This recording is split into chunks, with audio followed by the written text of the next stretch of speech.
Robot.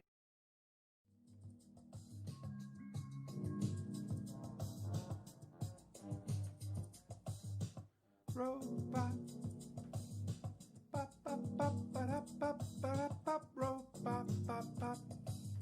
Robot, bop, bop, bop. Hi, it's me, Dr. Timothy Johnson, for yet another viewing of Scott Adams and episode 1184. And Scott is entitled this, I Tell You How You Have Been Brainwashed and... Hi, it's me, Dr. Timothy Johnson, for yet another viewing of Scott Adams and episode 1184. And Scott is entitled this, I Tell You How You Have Been Brainwashed and... Brainwashed. I must say up front that I am no longer licensed to practice as a doctor. The government has interfered. They've also abducted and now killed and I think conducted an autopsy on my dog.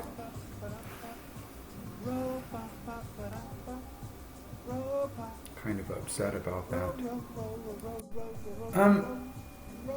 I like this robot's energy level. He's trying hard. It's very hard to come out and cipher the media and come up with an hour's worth of content and analyze it probably and engage in his love life and creativity in general.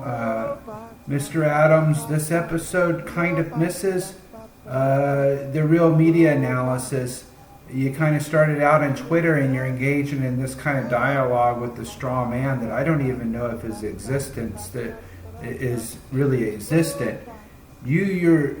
Some of what you're talking, you're having a hard time applying to your own self, which is that you have your political opinion assigned and that these kind of ghosts and shadows that you're kind of arguing and bickering with is your own kind of weird model feedback loop overfiring because cognitive dissonance isn't descriptive enough. Like there's too much information in your brain and you're trying to work it out with this shadow figure of yourself.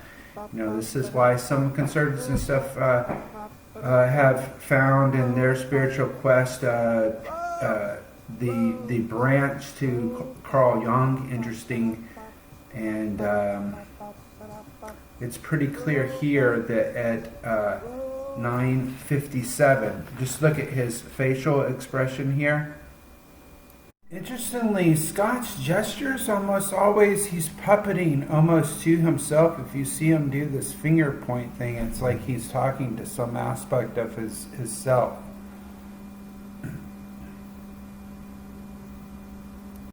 So here he barely gets trolled. It's a gentle troll where someone's calling him unhappy. So as far as calling people things on the internet, that's barely even a slight jab, just saying hello to you. And his response, Scott's response, is to take his ball and go home. So he's takes his ball and goes home. He blocks the gentleman, and that's it for that gentleman. So you could see why Scott has a psychology that builds a wall around him. What was the first brick in that wall? What was the first brick? I feel pretty good. I just don't have a lot to worry about. He may be feeling good because he's getting high every morning and kind of, he's kind of walled himself off a little bit and has a couple parachute plans if things go bad, and he's really not up against it yet. So, yeah, I do think that Scott, on some level, is reassuring himself that he is secure, that certainly he's not going to fall into Maslowian conditions. But little does Scott know when he's 86 years old what's going to happen to him. Somebody says, remind them you're married to Christina. Yes, Christina. Again, he kind of dangles a carrot of access to a knowledge that only maybe a few practitioners may actively practice. There's a few hiccups in the robot. I'm Dr. Timothy Johnson, reporting on Scott Adams, an investor. Your opinion may differ, but the For a technique, potential the skill that's going into investor. this level of manipulation is I'm mind-blowing. Dr. It is Timothy really, really Johnson, good. All right. reporting live. And so the fake news is saying there's no stories of dead people voting. Are dead people voting, or have the rolls been cleared through COVID?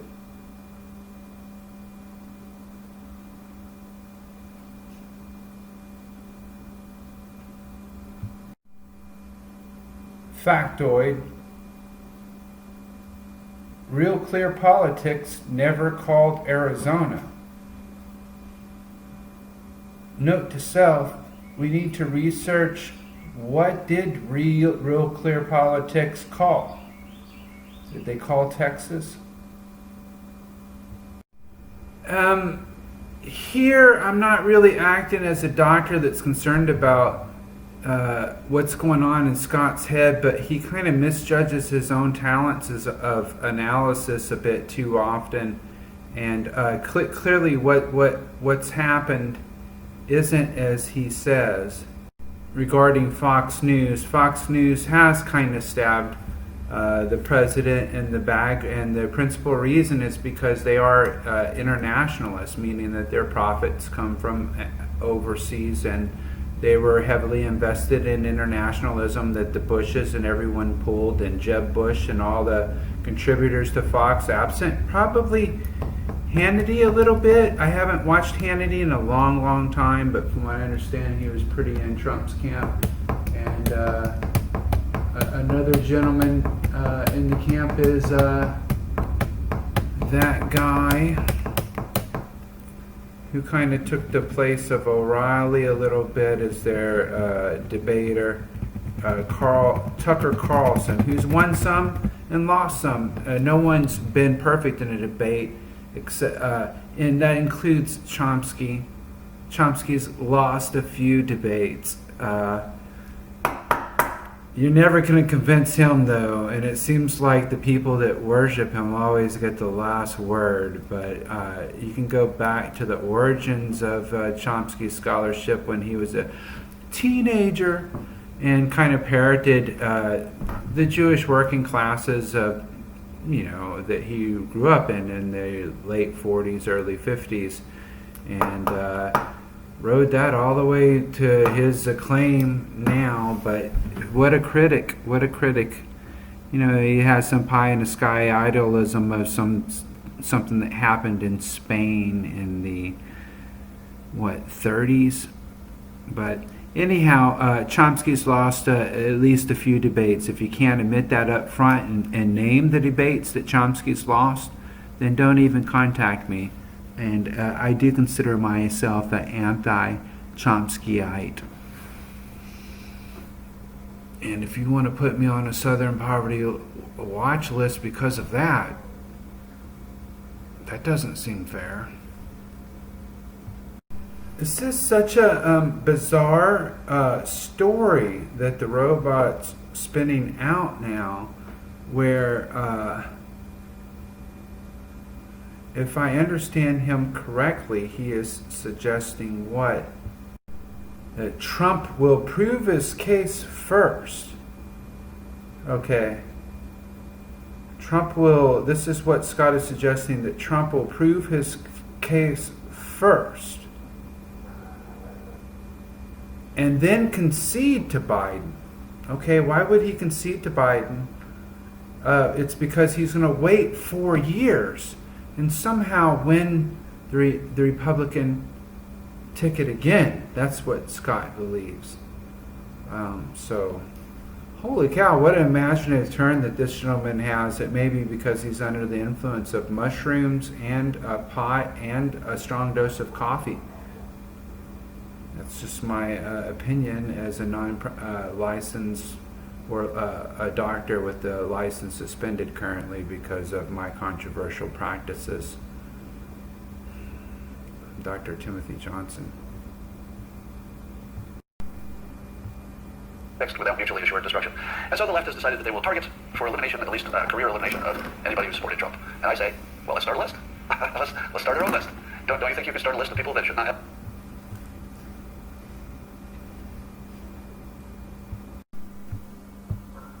jobs because they're on the other side of you politically? How useful would that be? Well, I don't think any of that's a good idea, but probably doesn't stop without some kind of pushback. All right, let's see what questions we've got. Oh, did you notice that President Trump retweeted me yesterday? It's the weirdest world.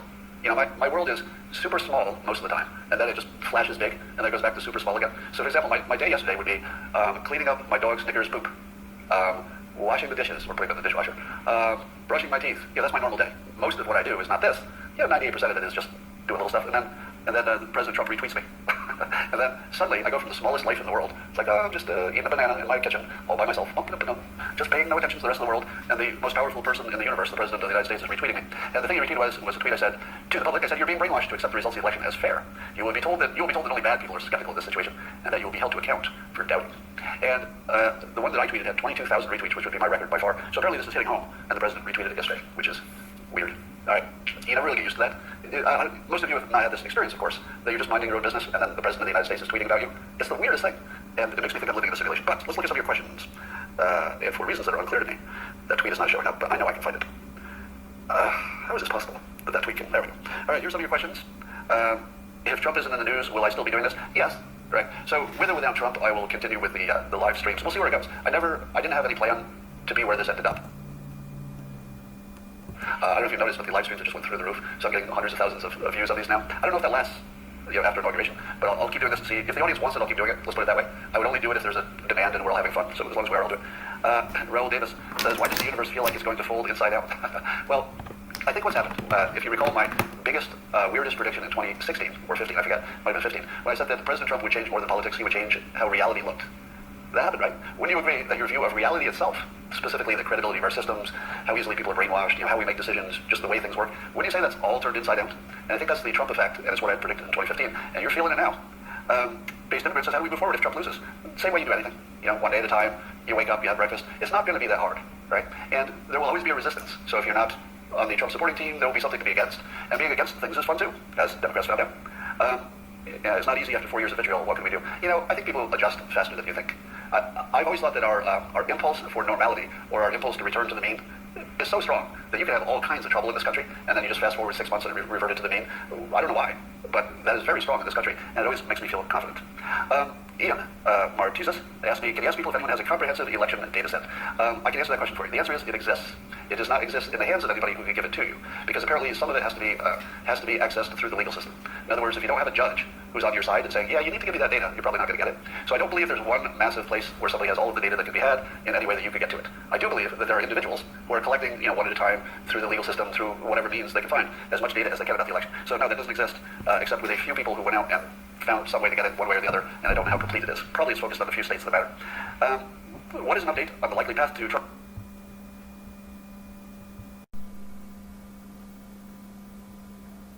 I don't want to get too political at this time, so I'm going to go ahead and cut Scott off. This is Dr. Timothy Johnson. I just spent approximately an hour reviewing Mr. Scott Adams' file and seeing where he is at before we can catch him out of the simulation. Now, Scott, if you somehow run across this material and you see me, Dr. Timothy Johnson, and it should be right over here, Dr. Timothy Johnson, then I'm just giving you forewarning that you're about ready to be hatched out. Like if there was a simulation, as you said, there's going to be an interesting revealment here to you and everyone else in your world in 2020. And one of the things that you might want to start considering is if there was a simulation, we would have a buffer and be able to fork time, so where we could make the best moves in a kind of layered architecture. Mental architecture, if you will, enjoying the privileges of stopping, seeing how a simulation might end in some result that we don't desire, and being able to back up time and get kind of a do-over within a simulation. But it requires a very hard outer shell that must be maintained at all costs. Okay, and that is the border that is most important. And